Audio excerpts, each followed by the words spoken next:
स्वागत है आपका हमारे YouTube चैनल पे। दोस्तों, आज मैं आपके लिए जो वशीकरण लेके आई हूँ वो इतना सरल और इतना प्रचंड है कि आप सोचेंगे क्या सिर्फ ऐसे भी वशीकरण हो सकता है? इतना सरल, बिना किसी सामग्री से, सिर्फ एक मंत्र के माध्यम से। तो सोचिए वो मंत्र कितना प्रचंड होगा, जो सिर्फ अपने आप में इतना प्रचंड है कि सिर्फ जब आप उसका सिमरन करेंगे, उस मंत्र का जाप करेंगे, तो सामने वाला व्यक्ति आपका हो जाएगा। कभी सोचा है आपने कि ऐसा भी हो सकता है बिना किसी सामग्री से? क्योंकि सब कहते हैं वशीकरण बिना सामग्री के संभव नहीं है, लेकिन हम आपके लिए ऐसे प्रचंड वशीकरण लेके आते हैं जो बिना सामग्री के हो सकते हैं। क्योंकि हमारी कई माताएं बहनें, कई पुरुष, कई भाई ऐसे हैं जो ये कहते हैं कि हम कोई सामग्री एकत्रित नहीं कर सकते, या माताएं कहती हैं कि हम कहीं बाहर नहीं जा सकते, लेकिन हमें वशीकरण की आवश्यकता है क्योंकि हमारे घर की जो स्थिति है वो बिगड़ गई है और हमें उस स्थिति को सुधारने के लिए एक वशीकरण की आवश्यकता है। इसके बिना हमारे घर की स्थिति सुधर नहीं सकती, क्योंकि बहुत बुरा लगता है जब अपने दूर हो जाते हैं।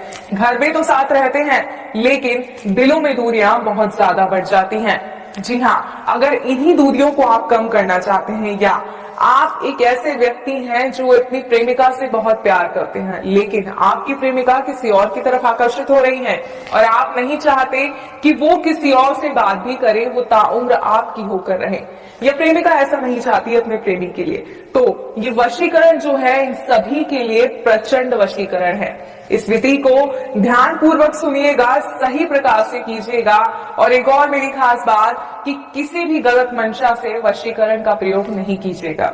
इसलिए वशीकरण विधि को करने से पहले कई बार सोच समझकर इस विधि को अपनाइएगा, मैं आपसे बार बार ये कहूंगी।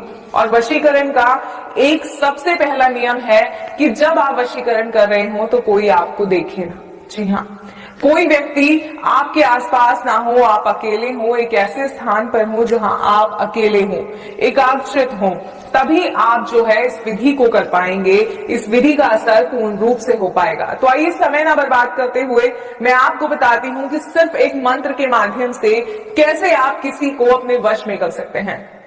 दोस्तों, पूरा दिन व्यतीत करने के बाद शाम को, रात को, जब आप रात्रि में सोने जाते हैं तो उस समय इस विधि को करना है। और करना कैसे है आइए बताते हैं। आप स्नान करके साफ स्वच्छ वस्त्र पहनकर इस दिन सोने जाइए, और सोने जाने से पहले जब आप अपने बेड पर, अपने गद्दे पर, जहां भी आप सोते हैं वहां पर बैठेंगे तो इस तरह आसन लगाकर एक बार बैठिए और अपने हृदय पे हाथ रखकर उस व्यक्ति का नाम लीजिए जिसे आप वश में करना चाहते हैं। सही कहूं तो उसका सिमरन कीजिए, और इस हद तक कीजिए कि उसका चेहरा आपकी आंखों में उतर आए। और उसके बाद आपको इस मंत्र का 21 बार जाप करना है। जैसे ही आप इस मंत्र का जाप करेंगे उसके बाद आप सो जाएंगे। सुबह जब आप उठेंगे तो आप देखेंगे कि वो व्यक्ति किस तरह पागल हो रहा है आपसे बात करने के लिए, किस तरह सिर्फ और सिर्फ आपकी सुनना चाहता है। अगर कोई माता है तो उनका बेटा सिर्फ उनकी आज्ञा मानेगा, किसी और की नहीं सुनेगा। अगर कोई पत्नी है तो उसका पति इस तरह उसके आसपास घूमेगा कि बस उसके सिवा दुनिया में कोई और है ही नहीं। अगर आप चाहते हैं ऐसा तो इस मंत्र को ध्यान पूर्वक सुनिए। और मंत्र है ओम नमो भगवते त्रिलोकचन मम वश्यम करु करु स्वाहा। एक बार और मंत्र बताती हूँ, ध्यान से सुनिएगा। ओम नमो भगवते त्रिलोकचन मम वश्यम करु करु स्वाहा। इस मंत्र का 21 बार जाप करना है।